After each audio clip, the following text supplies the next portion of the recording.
You're not lost because you're weak. You're lost because your entire life, your entire idea of what your identity is was built for you, not by you. See, the thing is, you're walking around with all these different ideas of what success is, what fulfillment is, what inner peace is, who you are, what you believe, what you do, but you never sat down and curated those things yourself. So you're the architect of your life, and you've never taken that control to sit down. The thing is, when you tried, the emotions popped up that you haven't dealt with. And so when these emotions popped up, you ignored them and did something to cope with those emotions popping up. Maybe it was working harder. Maybe it was reaching for vices. Maybe it was talking to people you shouldn't have been talking to. Maybe it was something to cope with that pain that popped up of when your brain's like, uh-oh, this ain't us, buddy. This is not us. And so you did that cycle again and again. And when those emotions have nowhere to go and they keep making sounds and banging on your door, you end up feeling lost. You're not lost, you're in an avoidance pattern. And what that can look like is going to the gym, but not going inside, wanting to go to work.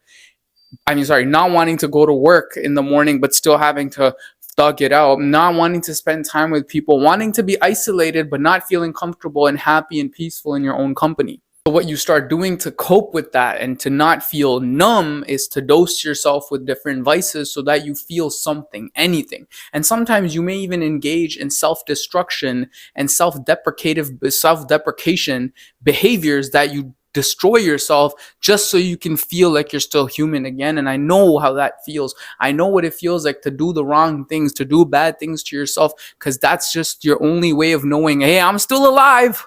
Thing that nobody talks about nowadays, because it's quite horrific worldwide, is that COVID took a lot of years away from people, man. COVID put a pause on everybody's life. And we had choices back then. We could have thrived in those times, survived in those times, or just made the time go by. Many people made the time go by. Maybe you didn't, smoke a lot of weed and get drunk all day. Maybe you just ignored the fact that there was a time to be present during COVID. And so you let time go by. Well, now you're still stuck in that loop. You don't know who you are. Mentally, you feel way behind. Physically, you might be in your 20s, you might be in your 30s, which is very normal. I'm going to normalize this for you. It's very normal. You have to understand what happened, man. COVID came and said, pause. You didn't go forward or squeeze the life out of the COVID days, which is understandable.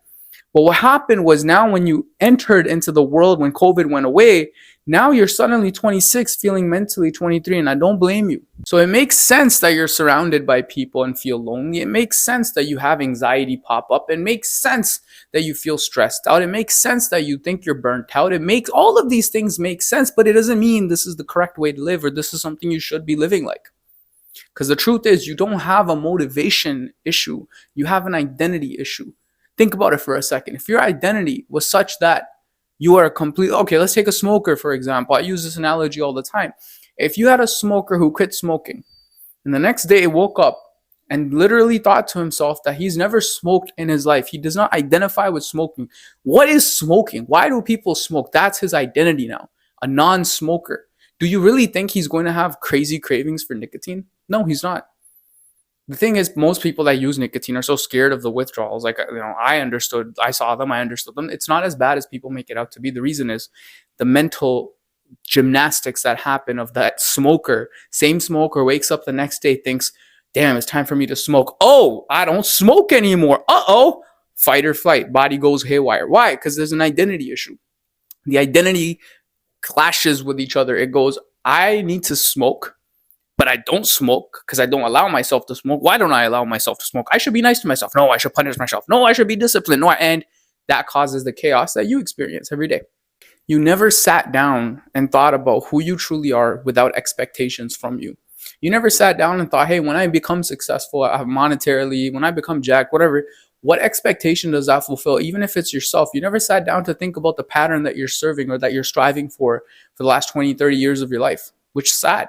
And no one ever taught you how to use your emotions as a tool and a framework to help you move forward with precision and ease. You've always villainized emotions because perhaps you come from a South Asian background where emotions were never expressed in the household. The only emotion that was allowed to be expressed because it comes so easily to us is anger. sadness, frustration, disappointment, guilt, resentment, feelings of lack of motivation. All of these things were never captured in our households. So no wonder you run from emotions, and the only one that's easy to express is anger. But where does that misdirected anger end up going?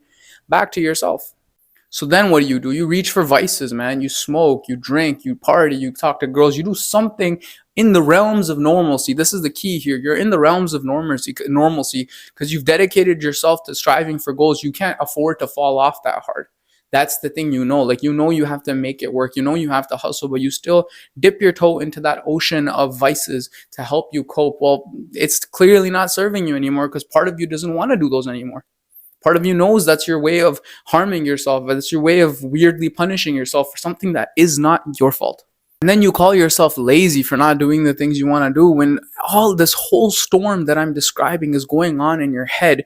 How could you possibly call yourself lazy? You're not lazy. You're just overstimulated. You don't understand that you have to come from the ground and rebuild yourself back up. It's almost like you have a house that's made of wood, like very thin wood, and on the outside it looks like a beautiful mansion, so well put together. Inside it's crumbling, moldy wood. And I come to you and I say, yo, if you're ready, let's deconstruct this house, let's tear it all down, let's build a brick house that's strong and stable. And from the outside, eventually it'll look better than the mansion you had, but at least inside it'll be livable. At least inside it'll be the kind of environment you can thrive in, keep warm in, build a family in, build comfort in. Is that not what you want? You would say, yeah, I would. But the problem is, are you willing to go through the process of destroying that house and rebuilding it from scratch? Are you willing to sit with yourself long enough for you to understand that that wood house and the original house inside has nothing? It's just mold. So you might be wondering, what is the solution, bro? How do I fix this? Well, the first thing to understand is there's no fix. There's no quick fix. You've been trained your whole life for quick hits, quick hits, quick hits. There is no quick hit. But I will leave you with one question to ask yourself. This is pulled directly from my program, Unshakable Coaching for South Asian Men, directly a prompt from there that I ask every single member to always fill out because it's part of the program and they send me the results. But here's how you can apply it right now. Ask yourself, what parts of your identity were built for approval and not authenticity? Someone once told me you might be the greatest violinist in the entire world. No one ever handed you a violin. Are you one of those people? Are you an engineer because dad said so? Or you're a doctor because mom said so? Like, what is the reason why you have these goals? Are they for approval or are they for authenticity? What parts of your identity come from that? Where do they stem from? Until you're able to dissect your psyche and your mind and understand where's your voice, where's your family's voice, where's your culture's voice, where's the society you're living in's voice, where is the voice of social media? Very huge topic that I'll get into one day. The voice of social media, how is it informing you? What does it say about you? What does your culture say about you? What does the idea of masculinity say about you? What does the lack of emotions say about you? What does the inner child say about you? And finally, what the authentic voice says about you. You will never be able to get to a place of clarity. And that's what we offer at Unshakable Coaching. This is my official promo thingy majiggy. Bro, Unshakable Coaching is very simple. We help you throughout this whole process. That prompt I gave you is just one of the days of Unshakable. It's a 90-day program. Amazing program that I have developed personally. I'm a registered psychotherapist qualifying. I'm an entrepreneur. I'm a South Asian man who's gone through the trenches. I've done all of the work, which is why I'm here offering it to you. If any of this made sense, DM the word unshakable in the comments and someone will reach out to you for your free clarity call.